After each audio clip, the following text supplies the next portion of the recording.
History of temple making in Indonesia.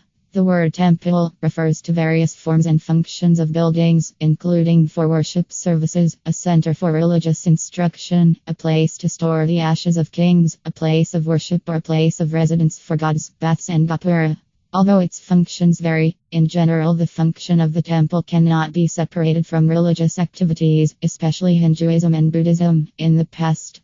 Therefore, the history of the construction of the temple is very closely related to the history of the kingdoms and the development of Hinduism and Buddhism in Indonesia, from the 5th to the 14th century. Because Hindu and Buddhist teachings originated in the Indian state, the temple building had many Indian influences in various aspects, such as building techniques, architectural styles, decoration, and so on. Nevertheless, the influence of culture and local natural conditions is very strong, so that Indonesian temple architecture has its own character, both in the use of materials, construction techniques, and decorating patterns. The walls of the temple are usually decorated with reliefs that contain certain teachings or stories. In the book Manasara, it is stated that the shape of the temple is a basic knowledge of the art of building a gate, namely a building that is on the entrance to or exit from a place, land, or region.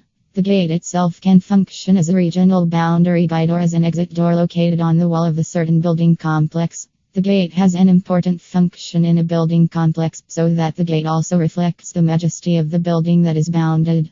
The difference between the two buildings is located in the room.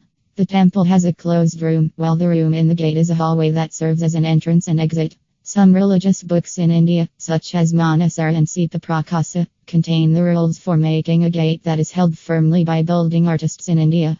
Artists at that time believed that the provisions contained in religious books were sacred and magical. They believe that the making of a true and beautiful building has its own meaning for its makers and rulers who order to build. Buildings that are made correctly and beautifully will bring prosperity and happiness to the community. This belief made the artists who would make the gate do thorough preparation and planning, both religious and technical. One of the most important parts in technical planning is making the right sketch, because with the right sketch the building will be produced as expected by the artist. Building sketches must be based on certain rules and requirements relating to the shape, size, and layout.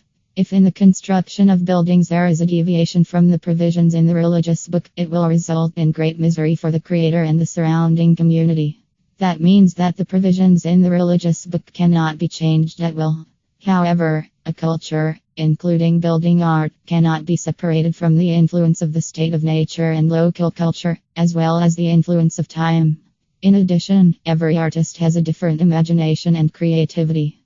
Until now, the temple is still found in many parts of Indonesia, especially in Sumatra, Java, and Bali. Although most of them live in ruins, not a few are still intact and even still used to carry out religious ceremonies. As a result of human culture, the beauty and elegance of the temple building illustrates the greatness of the kingdoms of the past. Hindu temples in Indonesia were generally built by kings during his lifetime. Deity statues, such as Lord Vishnu, Lord Brahma, Dewi Tara, Dewi Durga, which are placed in many temples, are made as embodiments of their ancestors.